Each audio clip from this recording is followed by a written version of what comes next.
Good evening and welcome to another edition of The Other Side. I'm your host, Bob Serba, and I'll be riding solo tonight. My partner, Paul, is down in North Carolina at a business convention, or so he tells me.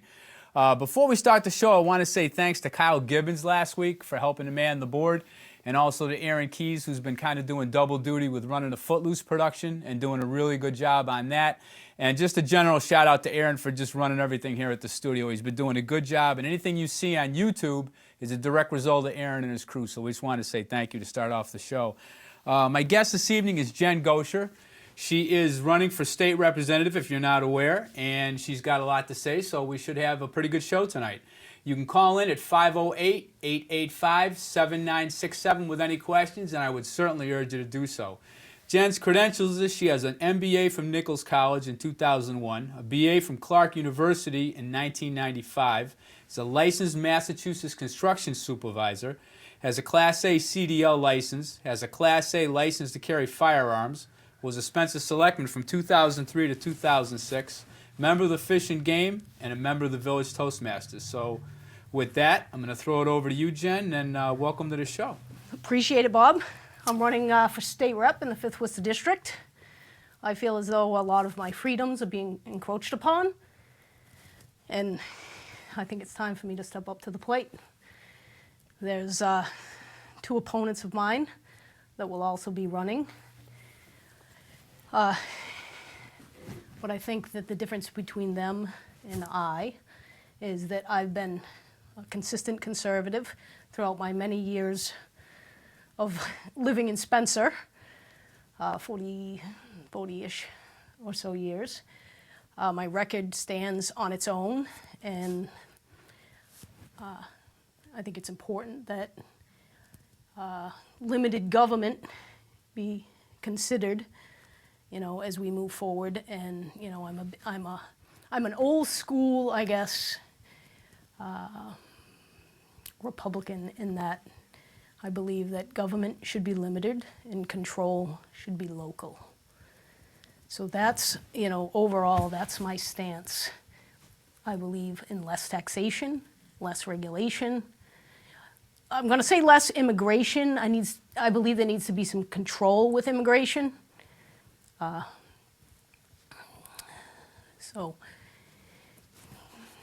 Well, you've always been pretty consistent from the time I've known you, and I've known you for a number of years now. You've always been consistent in your views. They've never changed. Right. I've never heard you once shout out a Democratic slogan. I mean, you've always been a diehard Republican, and you've always stayed the path. So that's been one thing that's been consistent throughout your career. I mean, whether it was a Spencer Selectman, or whatever's been going on. I remember when you ran for senator, you know, and everything else, it's always been the same message. So you certainly haven't diverted from the message, and that's certainly going to be in your favor. Aaron, can you run the graphic for Jen's top 10? I'd like the voters to see. These are some of Jen's top 10 issues on what she believes in. You can read them along. Are you fed up with career politicians ignoring the wishes of the people? Do you want to keep more money than you earn? Do you want a business person instead of a bureaucrat to represent the 5th Worcester District? Do you believe that education budgets should benefit children first? Do you believe that prospering and successful businesses will grow our economy? Do you believe that state government must incentivize job creation in Massachusetts by reducing taxation and reducing regulation? Do you want better roads and infrastructure? Do you believe that you should be able to choose your own health insurance? That's a story in itself right there. Do you believe that government policy should empower people? And last, do you believe that your personal social choices should not be infringed upon? Let's start with number one. Are you fed up with career politicians? What's your take on the political status right now in Massachusetts? Do you feel that it's more about political people with political long-term jobs and not really caring about the issues, or is it just about caring about the job and hanging on to that, getting to that 10 years and getting your pension? Yes, I think that's a big problem. I would actually like to see Massachusetts legislature go part-time, like Rhode Island and New Hampshire. Mm-hmm. I don't believe that we need to be full-time legislators. And I would like to see pensions eliminated. I mean, I'm not saying that's going to happen, but I don't see a need for full-time legislation. The objective of government, you know, going way back to George Washington, John Adams, Thomas Jefferson, is service, not careerism. And I'm a staunch believer in that. So I believe that we need to step forward and serve, but then we need to step back into the private sector and get back to work. Because that's what this country's all about. You know, the small businesses make up 70 to 80% of the economy in this country. So I think it's important that service be limited. And I'm a staunch believer in term limits. And I did watch my opponent previously when he was interviewed with you, and he mentioned, and a lot of people have that philosophy, that we have term limits, it's every 2 years. Yeah, I disagree with that. I disagree with that because once you get in there, you become bought in a lot of ways. And you become, I guess, somewhat entrenched in, you know, you owe a lot of favors to people, and that's what I mean by bought. You know, lobbyists, you know, they give you some money for your campaign, you feel obligated and entitled to pay them back. So that's why there needs to be turnover in government. And if you think back to the days of George Washington and Thomas Jefferson and John Adams, they all knew that. But they voluntarily stepped out. Today, no one voluntarily steps out because what happens is politicians get in there and they're there for themselves. They're not there to serve the people, they're there to serve themselves. So it's very important to get in. And you know, I see no problem with going from seat to seat, like say from rep to Senate, local state rep, then Right. state Senate, then go Moving to up the federal. ladder. Moving up the ladder. I see no problem with that. If you want to, if you're that well liked, you could stay in office, you know, Doing different jobs. doing different jobs. Say you were in office for 4 years as a state rep, that would be 2 terms. Then as a state senator, you know, for another 4 years. So 4 and 4 is 8. Then you move to federal rep, 2, maybe a couple of terms, another 4 years. Then you move to federal Senate, which that term is 6 years. You know, and then you move to president. So as long as you're moving through the ranks, I see no problem with that. But to stay in one seat for a lifetime, like Ted Kennedy did, you know, and it's not just Kennedy. There are others that have been there for way too long. And I just don't agree with it. Well, part of the problem with the state rep thing, and this comes up, it seems like you no sooner get the job than you turn around and you're campaigning. You're always campaigning because it's only a 2-year bit. Right. Every time you get the job, within 6 months of settling into the job, oh geez, I got to start thinking because you know next year you've already got to come up with after the first of the year. You know you got to come up with another campaign for the following. Exactly, and I don't agree that you know your paycheck should be paying you to campaign either. That's why I think it should be part-time, and I think it should be 6 months out of the year. 6 months, you work 6 months.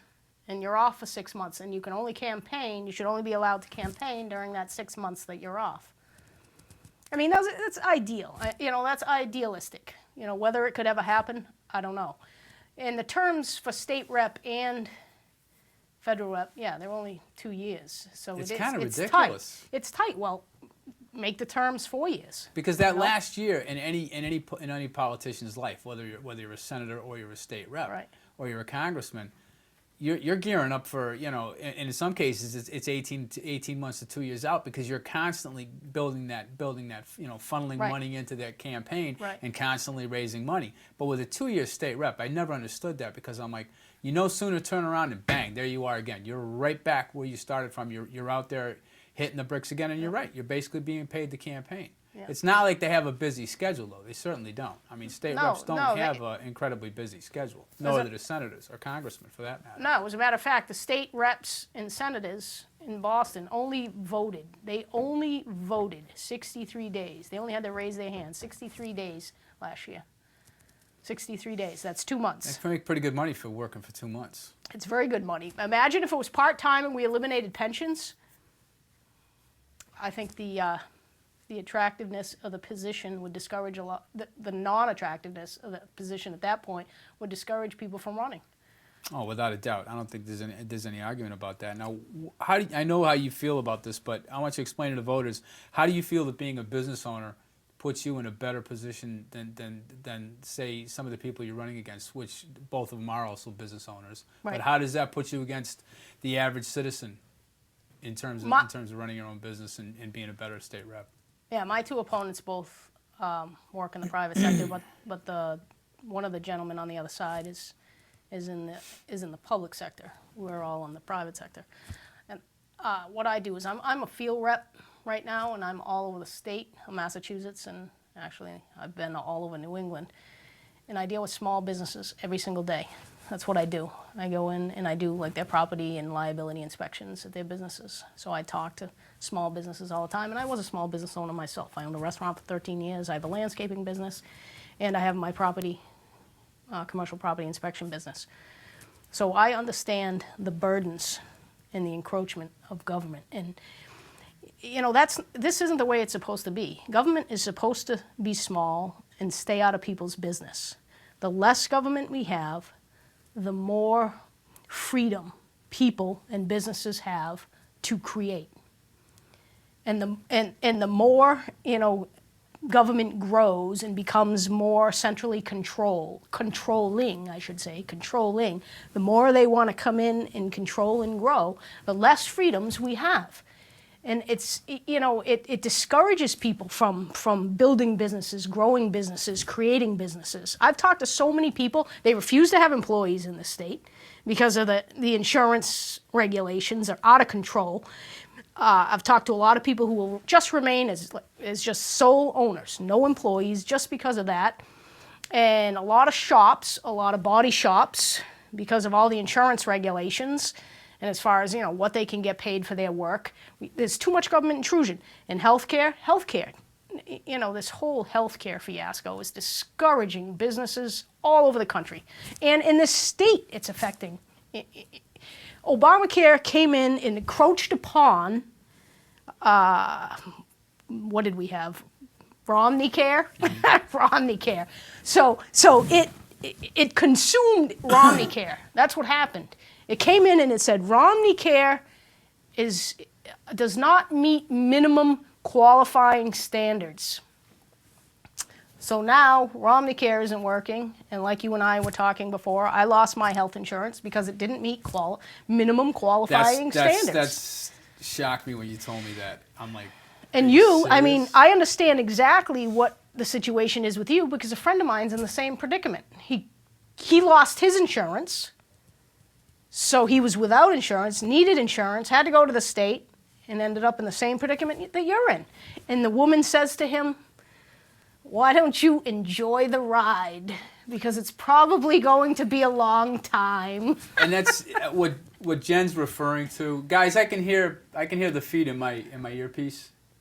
What Jen's referring to specifically is recently I went in for surgery, and I went in and I applied for health insurance, as you and I were talking on the phone. And they said, okay, fine, here you go. And I get this letter 6 weeks later after I'd had the surgery and paid for the surgery because I didn't want to take a chance on anything screwing up. Yeah. So I said, I'm going to go ahead and pay for this out of pocket. So it cost me like $1,300. I then get a letter 2 weeks ago saying that now, because of all the problems they're having with Obamacare and all this Mass Health, I'm now on Mass Health. Right. That's like, what happened to my friend. Me? I'm like, I don't want to be on Mass Health. Now, if I'm on Mass Health, okay, and your friend's on Mass Health, how many other business owners are on Mass Health that can certainly afford to pay for the health insurance, but now we're all paying for me to be on health insurance? But see, how could this possibly be working? Because big government doesn't work, and central control doesn't work.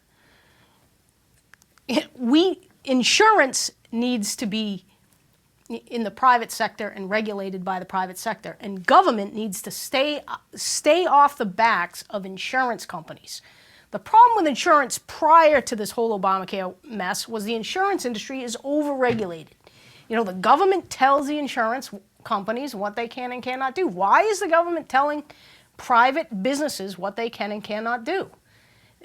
You know, it just doesn't work, in my opinion. Well, it's like Obamacare when they first rolled this thing out, and they're like, well, and this was always the irony for me, because at the time, my insurance had gone from $965 a month to $1,600 a month. When I hit that magic 50, I hit 50.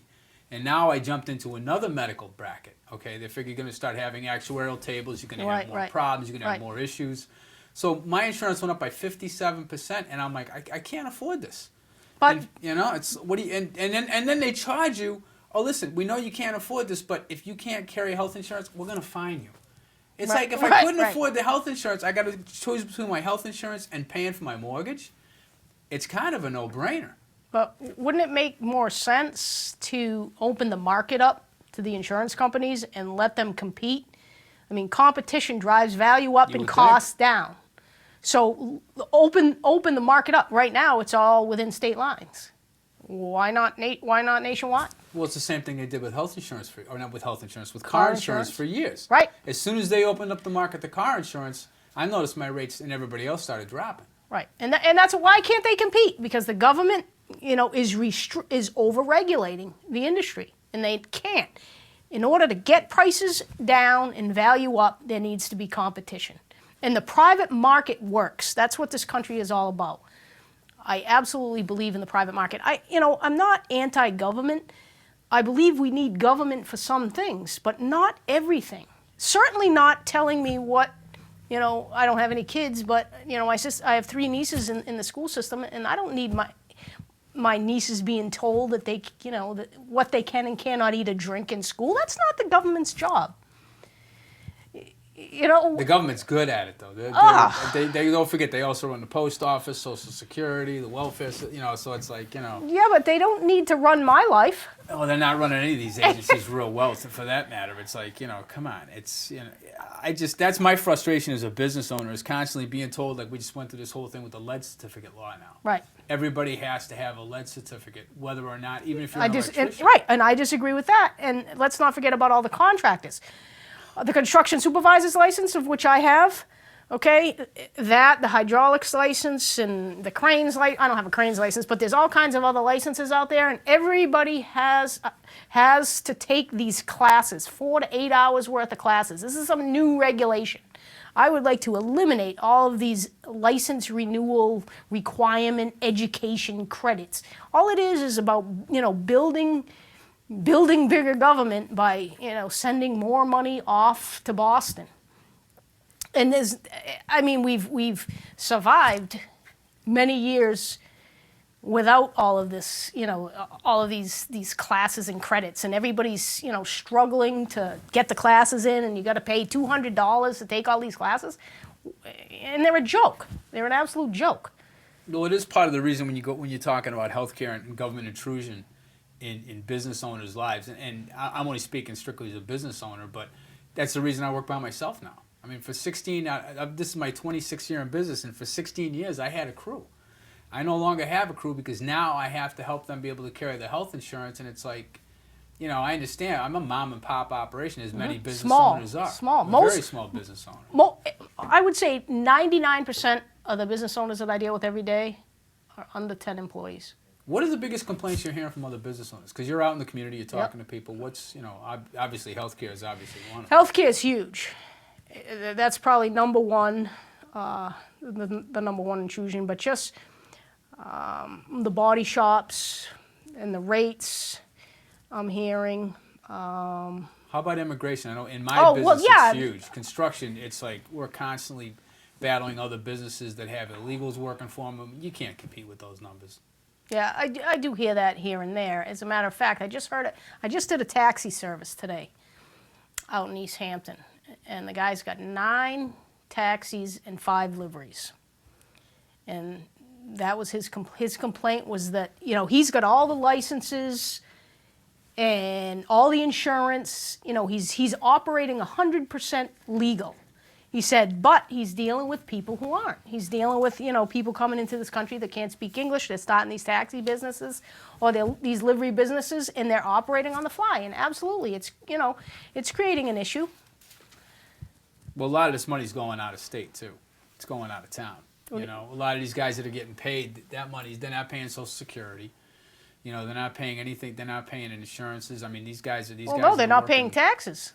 Nothing. It's like, and it's not regulated. I mean, there's a couple guys in the business I know that do roofing business, and if they see anybody out there running illegal, they'll drop a dime in a heartbeat. Yep. And it's like, it's not that I don't agree that everybody has a right to come here and get a job and do what you need to do, but very few people come here now with the idea of wanting to be American citizens. At least that's what I'm seeing a lot of in what I'm doing for business, in the construction trades. We're seeing this with these guys come in from Brazil, and I see this a lot, especially in the Framingham, Westboro area. Yep. And I'm out there a lot. Yeah, they come in and they take off and they leave for the winter, and then they come back, and you can make $30,000-$40,000 in a season here and go back to Brazil and live like a king. Yep. Yeah, I know a roofer. He's from I'm not quite sure, Guatemala or something like that. He's got a legitimate roofing business, but he's only working during the season, and then he goes back to his home country. People are coming up here, they're coming up here to work, some of them legally, some of them illegally. How do you feel about what DeVal Patrick's doing? I mean, he seems, I read something in the paper really, really quickly this morning, and I'm reading it, and he's hearing that people want to shelter immigrants here. And it's like, I have no problem, with people being sheltered here in certain circumstances, but when people start sending their children over here, because they know we're not going to send the kids back, it's like there's two things going on. That's an extremely desperate family to send your kid to another country, hoping that country is going to pay for it. And the other side of it is we're the ones that end up paying for this. Mm-hmm. My kids just got done with college and are facing huge student loan payback. And you know what that's like. Mm-hmm. And now it's even worse because now they only get 10 years to pay it back, and my kids are doing it at 8 and 9%. They're not even paying the rate. They're not even paying the prime. They're paying like almost double the prime. So it's like, I have sympathy to a certain extent. Where do you stand on something like that? Well, first of all, I don't think they should be coming into our state. I don't agree with that at all. I don't agree they should be coming into our country because what they're doing is they're seeking asylum because they're claiming that there's gang violence, of which isn't an asylum, isn't really a legitimate asylum excuse. And they're coming here illegally. So I disagree with them coming over the border. I mean, if I had any say whatsoever, if the legislature had any say, I wouldn't ever vote to bring these people into the state because of just simply because of the cost. We can't afford it. We can't afford to fund our schools and our roads. Why are we funding illegals coming into the state illegally? Because they are illegal, regardless of what's her name says there, Martha Coakley. Technically, it's not illegal to be illegal in Massachusetts, but it is illegal. They're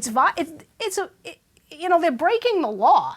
If that was me breaking the law, I would be reprimanded. I can't tell a state trooper, geez, those drugs in the back of my car, they're technically not illegal. Not illegal. Martha Coakley says, she'll be the first one jumping on my side. Oh, well, Bob, he's right, that'll happen someday.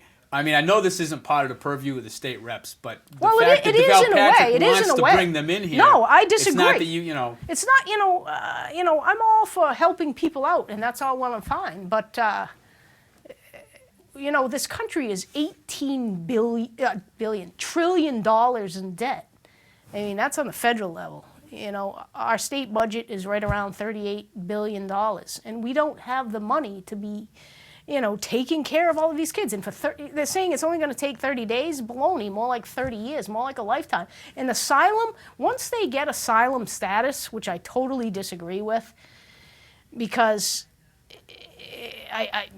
what asylum says is that whoever gets it, whether they're kids, whether they're adults, it doesn't matter. They're entitled to a full boat. They're entitled to 100% housing, 100% health care, 100% education, 100% food. And, when you're, in my opinion, to give all of that to someone, free as a package deal, I guess you would say, that's enabling bad behavior. Well, it's gonna make more people respond to that and say, well, if they can get it, we can get it. It's like, right. What is that? What's the deterrent there? There isn't. They're not. And that's not the way it used to be. When immigrants used to flock to this country, they would come here knowing in the back of their mind. They wanted to be citizens. They wanted to be citizens. They wanted to speak English. They wanted to assimilate, and they wanted to work. We don't have that desire any longer with people coming in this country to work. That's the big problem. They don't want to work because it's easier not to, because the government rewards them for not working. And that's wrong. That's absolutely wrong, and that needs to stop. You know, that absolutely needs to stop. Well, that's the biggest issue I have with immigration. It's not that I have a problem with people coming to this country, but I don't see people in the numbers they did like in the 1900s when we had, that was the last huge surge of immigrants Right. we It was had. like That's when my around grandparents, 1920, yeah. my grandparents came from Ireland. My other grandparents came from Czechoslovakia. They wanted to be citizens. They didn't come here expecting, oh, Handouts. geez, I hope the ATM's going to have a Czechoslovakian thing where they can talk to. I don't have to learn the language. I'll never forget when I first moved here in '82. And I moved here from Holland. I lived in Europe for 3 years, and I came here, and I went to the Department of Motor Vehicles, and this Puerto Rican gentleman was standing there, and the lady's singing, and the test will be given in English, and he goes, oh, and then he translated it to his father, and his father's going, oh. But this was at a time before that was all part of that. Now look at all the money we're spending to translate. We have to have two separate kinds of paperwork now. So in some cases, up to a half a dozen or more. Have you seen the paperwork? When you get your paperwork from Mass Health, because I used to have Commonwealth Care and I used to pay a monthly bill, and they send paperwork every other month. But anyway, you get the sheet in there, you look in your envelope. Oh, I did see on the there's back. 12 languages. 12 languages. If you don't speak English, here are the other 12 you can choose from. It's like this country, when you come here, it's like we say to you, well, it's okay if you don't speak English. We'll accommodate That's you. wrong. That's wrong. That is absolutely wrong. Argue. We need to make English the national language and the only language. That's one deterrent right there to a lot of the problems in this country. Very simply, we've got to stop accommodating illegals in the form of rewarding bad behavior. And by allowing them to not speak English or accommodating them so they don't have to learn English, that's a huge issue, you know? I can't argue. If we made English the national language, I think that would solve a big part of the problem right there. Well, how ridiculous is that? When I lived overseas, it was like for 6 months they put up with with me speaking, and they're like, okay, now you've been here for 6 months, Bubby. Now you need to learn Dutch, and it was like, and they refused to speak English to me, so I was forced to. Right. And that's No other country, that's how it should be. We're the only ones that do that. There is no other country in the world, No. Bob, that would put up with what we put up in this country, as far as people coming into this country and taking advantage of working Americans. And that, I hear that every day, when I'm knocking on doors talking to people. Americans are sick of being taken advantage of. They really are. They are discouraged by the whole concept that they've gone out and worked their whole life, and they see all of this illegals and non-working folks reaping the benefits of their hard work, and they don't like it. And it's frustrating. It is. It's very frustrating. And folks, if you don't agree with what we're saying here, don't hesitate to call in 508-885-7967. Throw in a comment. Let us know if you think that we're on the wrong track here, or that something's being said that shouldn't be said. Call in and let us know. One of your things you comment on, Jen, number 7 was, do you want better roads and infrastructure? What kind of a job do you think Massachusetts is doing with roads, bridges? Horrible. If I had to grade them, I'd give them an F-. They are bad. F-, absolute F-. Route 31. Like I said earlier, I'm all over New England. 31's a train wreck. Oh, yeah, it's an absolute disaster. But there's some roads out in Hubbardston. I've been out in Hubbardston quite a bit. There's a road called Williamsville Road in Hubbardston. Literally, if you're going 45, you could actually take flight. The road is so bad. So, and Worcester has... Worcester's ridiculous. The roads are absolutely atrocious. And Cambridge, I'm in Cambridge quite a bit, and you would think that the People's Republic of Cambridge, would have an issue with their roads out there, but they don't. The roads in Cambridge, it's safer to walk in Cambridge than it is to drive because the roads are so bad.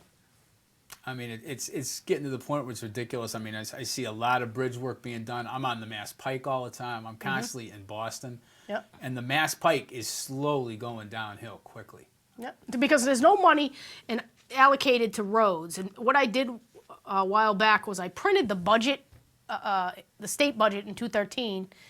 And recently I printed the state budget for 2014. And in 2013, I couldn't find any line item whatsoever where there was any money allocated for roads. None. Of roads and bridges. That's what the gas tax is supposed to be for. But what happens is all of that money that's supposed to go to transportation, they lump it all into transportation. It all goes to the MBTA in Boston and public transportation. And, nothing goes to the roads.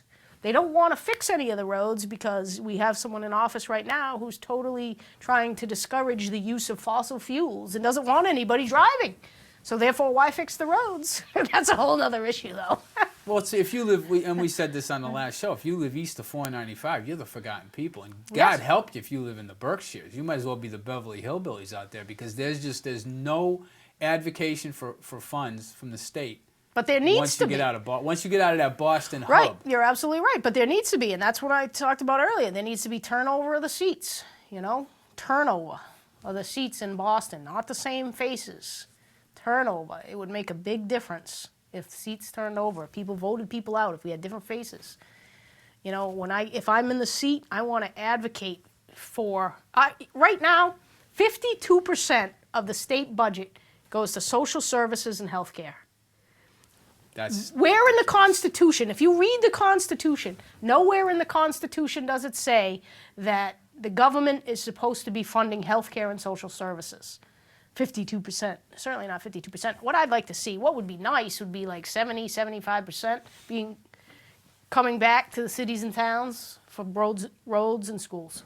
Now, we talked about that the other day when I did a pre-interview with you. We were talking, and some of what you were saying about that made a lot of sense. And kind of give folks how you feel about where the money should be spent and how the dividend should be broken up and why it should be broken up. Well, I look at government. Government, again, I'm an advocate of small, limited government. I cannot stress that enough. That is so important in local control. That's what I believe in. Small, limited government, local control. We have a federal government, which I believe the only priority of our federal government is national defense and infrastructure, roads and highways throughout the states, commerce, interstate commerce, so, so that we can all travel freely and safely. And then when you come down to the state level, the two number one priorities, I believe, of state government are roads, infrastructure, roads, and schools. And the bulk of the budget, or the highest percent of the budget, should be going back to cities and towns. So that we're not tied to a gazillion mandates and regulations either. Here's, we got 351 cities and towns. We don't just have Boston. Granted, Boston's going to get its fair share, but we need to all get our money back too so that we can fix all of our roads that all of the people in this country use, and so that we can adequately fund our schools so that we can educate our kids properly. So to me, that's priority. That's the number one priority.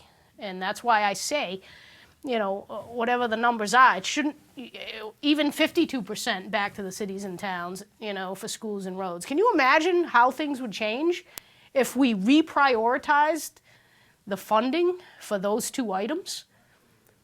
Well, the funny thing is, it's not. And Spencer's got its own set of circumstances, but I don't think we're certainly unique to the state.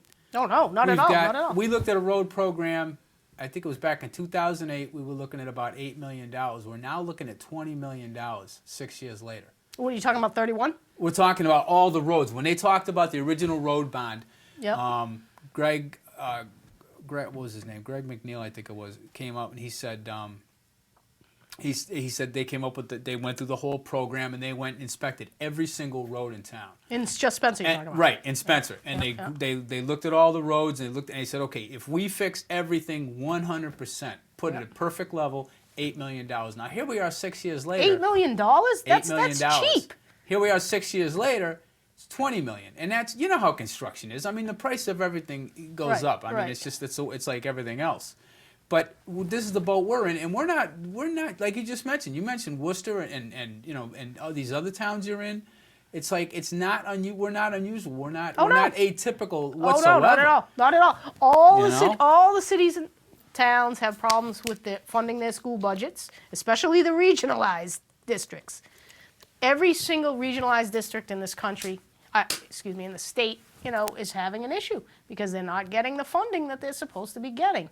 And it's the unfunded mandates. Well, that's what I mean. We're looking at $1 million roughly in special ed transportation. That's just special ed transportation. Never mind the district transportation, Spencer and East Brookfield. We're talking, just special education transportation. You're looking at the pensions for teachers. You're looking at the things when the schools come in and they say, okay, well, instead of MCAS, we're looking at doing Common Core and parks. Now, parks testing, and we talked about this with Mr. Comtois, was everybody's always making money on something to do with education, whether it's testing or whatever new thing they're introducing. But the problem is, we get the fun with what's going on with this, and it's like they keep throwing these new things at it. Okay, well, now you got to do this. Well, now you have to do. Now there's this whole section that you have to take care of now, and they don't give us any money to do it. But it's over-regulation. Why are Absolutely. The federal government has no jurisdiction in local education. The state is supposed to control education. Each individual state is its own little microcosm, and it can experiment accordingly. But the federal government has now usurped the authority of the state governments, and I disagree with that. And I don't. In my opinion, Common Core is illegal. It was never voted on by the legislature. It was passed. What it is just fund. You know who's funding Common Core, right? You don't? No. Bill Gates is funding Common Core. So a lot of people don't understand that. He's funding Common Core, and it was instituted by the Governors Association in the country. Like, all of the governors got together and took a vote as to whether or not they were going to implement it in their states, and that's how it all came about. But that's not correct. That's not the way this country operates. This country is supposed to. That's why we elect people. We elect legislators. We elect state reps, like the federal government, the federal representatives and senators should have voted on this. And, okay, so if they bypass the federal government and now it comes to the state, so the governors bring it into the state, Deval Patrick's, of course, is on board with it. But I totally disagree that it's even legal. So he brings it into the state. Well, the state reps and senators never voted on it either. It's just it's like it showed up on our doorstep, because Bill, an unwanted orphan, Bill Gates is in cahoots with the president, and together they're trying to control education in the whole entire United States. And I don't have a problem with anybody controlling education if you're making it better. But no. But that's not the case. But do you think that it should be controlled by the federal government? No, I believe it should be done on a state level, right, where but there should be a common standard or a common theme. Yeah, at the state level. At the state level, exactly. I agree with you. on. You have to have something that says there needs to be standards, and we would. Don't you think we were doing a fine job? We were. we were. We were until about 20 years ago when the bottom fell out. It was like when I went to school in New York, there was a Regents program, and it was like California, New York had some of the highest educational standards in terms of their programs as far as and Regents was kind of like the MCAS program, but it was a tough program. I mean, you had to, if you took that, you were looking at college. There was different levels of it. And it was one of those things where the standards were high. Now it's like I watch kids making change, and I had this conversation with somebody we know the other day, and he says, I'm sitting there, I gave a kid the bill came to like $18.10, and he gave him $20.10, and the kid couldn't even make the change. Mm-hmm. And I see that time and time and time again. They look at it and they go, what do I give you? And it's like, seriously? Kids don't know how to count. I mean, when we had the video store, kids couldn't count down or draw. They couldn't make change in their head. I mean, those basics are gone. That brings up another issue as to complaints I'm hearing from small businesses. It's help. It's finding employees that are competent. They can't. It's tough. And finding employees who want to work, Bob. Nobody wants to work, because why should they work when they can get a handout from the government? Well, I can go on disability because I have anxiety. Right. And a lot of the issues today, 90% of the issues today are mental. They're not even physical disabilities. I know people right now that are on Mass Health, and and for the most ridiculous reasons. So one girl says to me, she says, well, I have anxiety. Mm-hmm. I'm like, are you serious? I said, what are you anxious about? You don't have a job. You're collecting welfare. You got free health care coverage.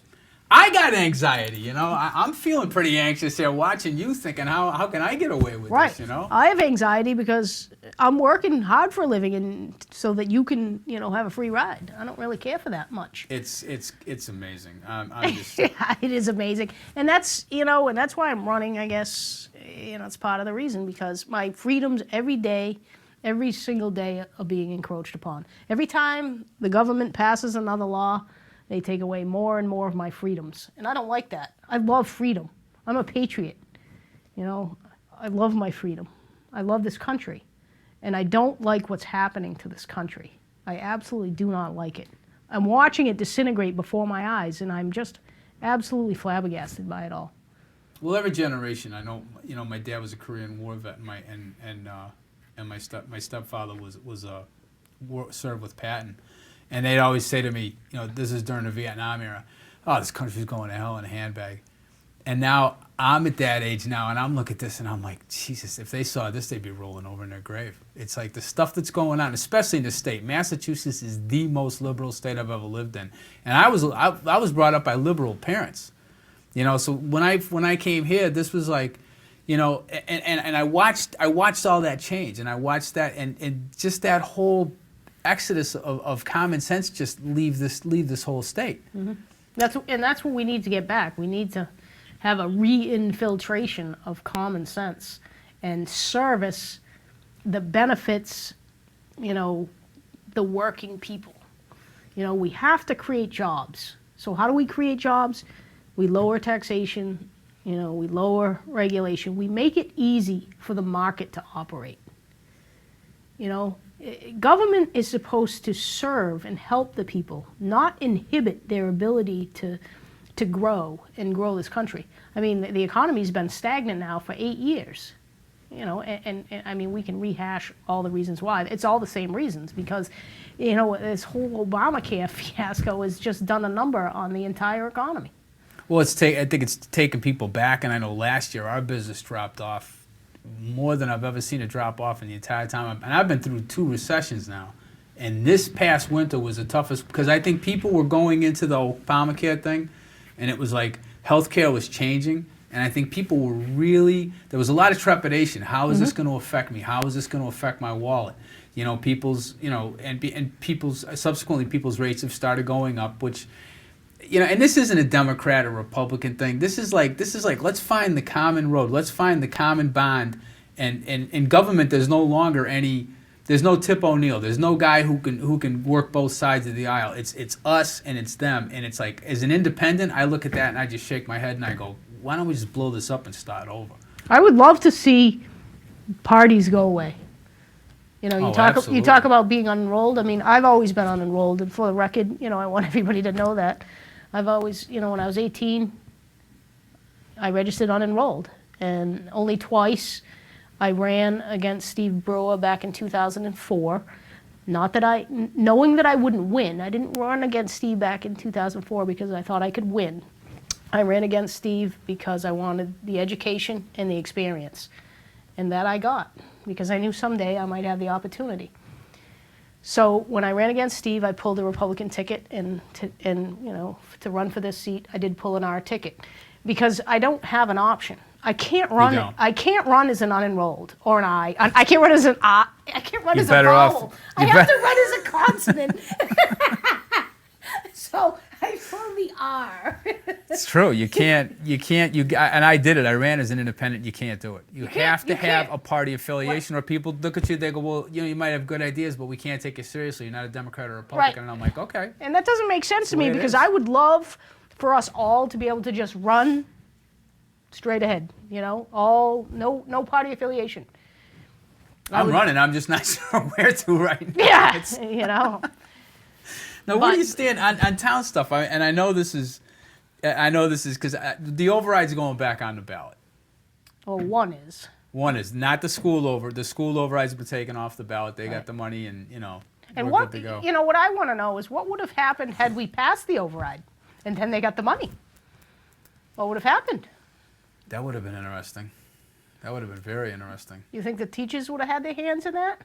I couldn't speak to that. No. I mean, I You don't know, know. who knows? I mean, Would it's- they have told us, or would they have hidden? Well, Well, they would kind of have to tell I guess you they because kind it's of state have to, because it yeah. was state money. It was state money that came in, so they wouldn't have a choice. Do I think that the union would try to would try to keep it if they could? Oh, absolutely. I don't think there's a question in my mind. Yeah.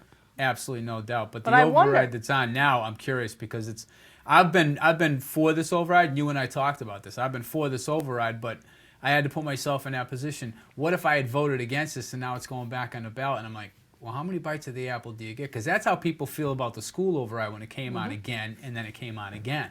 You know, and people are like, well, you're just grinding us down. And I understand we need town services. I totally understand that, and I totally support them putting this on. But having said that, I get why people are so angry that this is going back on. And that's not me playing devil's advocate. It's just me looking at saying if I was on that side of the fence, I'd be ticked. Yeah. Well, I'm perturbed that the three, and I find it awfully ironic that the three who voted for it are all have some type of, vested interest. I mean, Bo works for the town, has a wife that works for the town, and the two Woodburys, the mother. But nobody's, from what I understand, nobody's going to benefit from that. No, I understand that. I understand. They're not going to benefit financially. Financially. Even if the override passes, Pam's not because I'm on the council on aging. Yeah, I understand And I know that. I Pam's understand. not going to get any more money. I and I know, understand that, Bob. Sandy's not I going to get any money. understand that, but it just seems to be some type of a conflict. But whatever. What I don't agree with is that they're doing it again in the same year, and that really bothers me. If they want to go And that for bothers a lot of people. why just wait till next year? Wait till next year. Put it back on next year. And Okay. I'm sick of getting inundated with overrides. 8 in a year. I mean, it's insane. We got a phone call. Let's take All that right. right now. Hey, good evening, caller. What's your question? Yeah, Bob, this is Kurt Donquist. Hey, Kurt. Hey, I just want to call, I just want to say about the schools. It was on the ballot, and when it was turned down, and the school realized that after last year's fiasco, they said, we got to make this work. And the majority was, we get the state aid, they promise you that you never fund it. So when we got to this time, we paid all the bills, so now we don't need no right. So we did the wishes of the people as far as the school committee goes. And I just got to say, I hear Jen talking, but I'd like to see her talk more about the state issues than the federal issues because she's not involved with the federal issue. I'd like to hear her talk about the state issues. And you did make a comment about the roads for $20 million. That was Bob McNeil, who was a Bob McDill. You're right. Yep. and there's nobody in this town that I know of that's going to vote for 2.5 override for $20 million. I mean, I'm not going to vote for it, and it's ludicrous. Fix the road, you get Chapter 90 money, fix the road, do what you can, next year we'll fix some more. There's no way they could pave all the roads expensive 1 year anyways. And then that $20 million is an override question. It's going to be always on there. Well, it's going to be a debt exclusion, I would hope, Kurt. It's not, because They're not it's. saying that, so you gotta listen to what's said, not what you really think. And if it was a debt exclusion question, $20 million, that might add another, I don't know, what would you get, $700 in your taxes for 20 years? I mean, it's just ludicrous. It's dreaming from the sky that there's no sense to it. Fix the roads a little bit every year and move on. And that's it. So that's my opinion. No, and I agree, Kurt, but I got to say, in the last 6 years, there hasn't been anything done to the roads other than what federal funding we've gotten, whatever Chapter 90 money we've gotten, or whatever grants they've gotten that Adams has procured. That's the only way we fix the roads, and the longer we wait, the worse it's going to get, which is the same thing this town has continuously done for the last how many years? Whether it was a town hall, whether it's the schools, whether it's road repair, whether it's the Sugden block. Whether it's the water department, whatever. It's like we always wait until, and you make a good point, Kurt. I can't argue. People are hurting for money, but I think if you put something on, like with the roads as a debt exclusion, and you do a chunk at a time, like maybe what you're suggesting, do $5 million at a time, and pay that off and then move on. But you got to start somewhere, and you have to do something. I agree with you, but the town has to set their priorities, which they haven't done. I'm not blaming the administration or the board now. There was no priorities, and in the last couple of years, the school overwhelmed the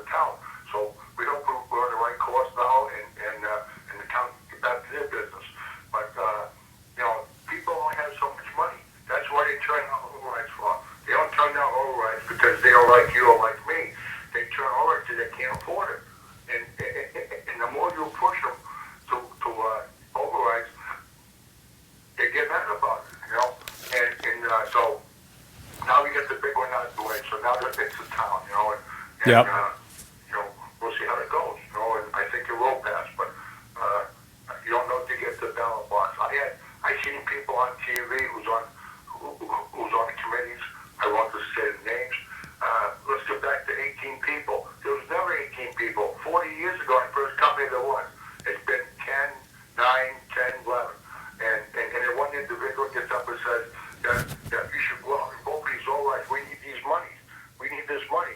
And don't sit at home and cry. Because they don't have to sit home and cry. When they go in the ballot box, it's your privacy to vote. And that's why they like it. They won't go to town meetings and be looked at and shamed and everything else. So they go in the ballot box. And that's how it should be. And if they win, they win. They lose, they lose.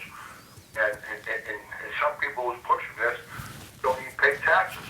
So, I mean, you know, you're telling me to pay more taxes when you ain't paying taxes. I'm using that for scenario.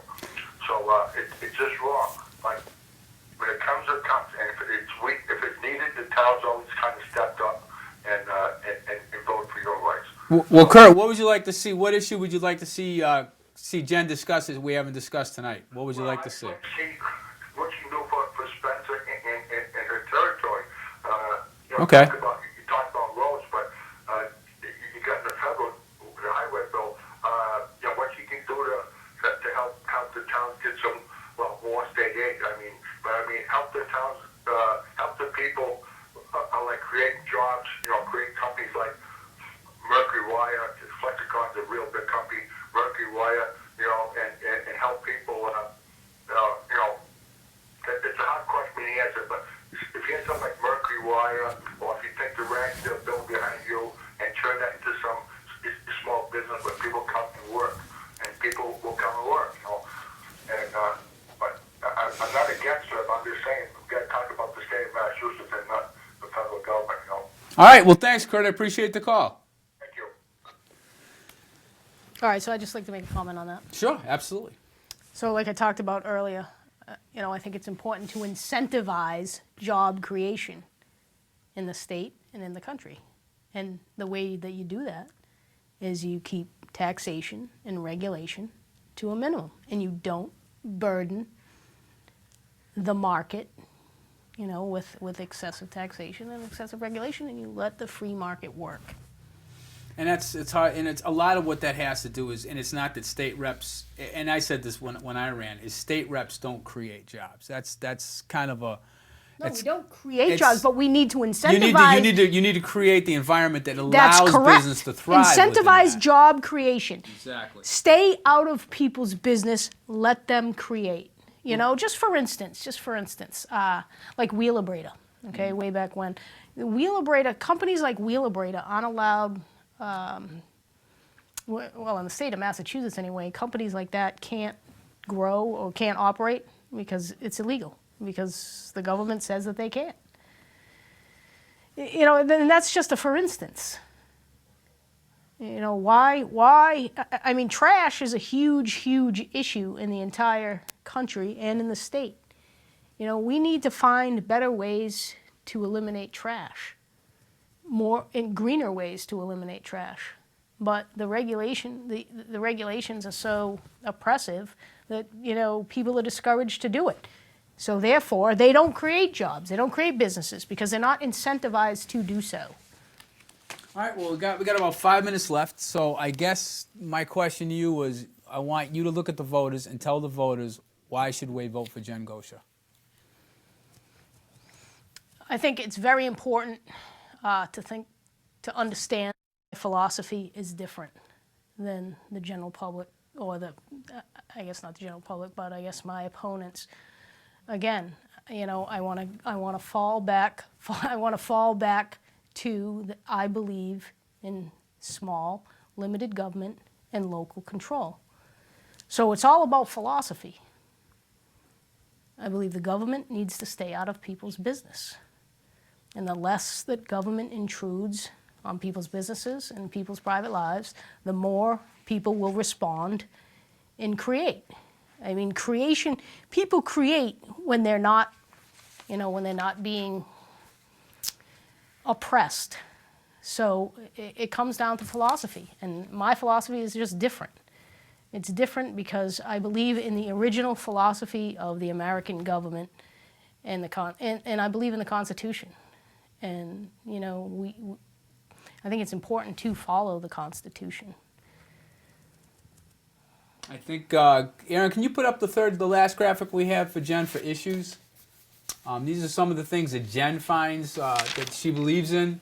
Top placement in public education, no Common Core centralized education standards, prioritize funding for Chapter 70 schools and Chapter 90 for roads, protect the Second Amendment rights of our citizen, and eliminate burdensome taxation. On the last one, Bob, the burdensome taxation, just to throw this out there, I don't believe that we should have a never-ending gas tax. I would like to tank the gas tax. I think, again, that's excessive taxation on the people, and it's not going to fix the roads. No. And if they're going to have taxation, then they need to vote, they need to be able to vote accordingly every year. You can't just carte blanche, the gas tax. So I disagree with that. Okay. Well, we got a couple minutes left. I'd like to talk about the August 8th and 9th. We're planning on doing the Prouty Volunteer Day. Could you throw that slide up, Aaron, for me, please? We're doing a Prouty Volunteer Day on the 8th and 9th. We're going to be doing some painting, possibly a little bit of landscaping around the school. We've got food being provided right now by Subway. We've got water and Powerade being supplied by Country Spirits. Al the Town has volunteered that end of it. And we're working on pizza for the Saturday. So we're going to be doing that. If you could show up, give us a hand. We would really appreciate it. We're trying to put some focus back on the schools again and try to make this something we could be proud of again. And we thought this would be a good way to do it and involve the community. So that's all I've got for tonight. My thanks to Aaron and Kyle in the booth tonight. And I hope Josh and Paul are having a good time wherever they are, and I'm sure they are. Thank you for joining us. And we look forward to seeing you, and hopefully in another 2 weeks, we hope to have Donnie Berthiaume on. He's also a state rep candidate. Until then, thanks a lot. We'll see you later. Take care.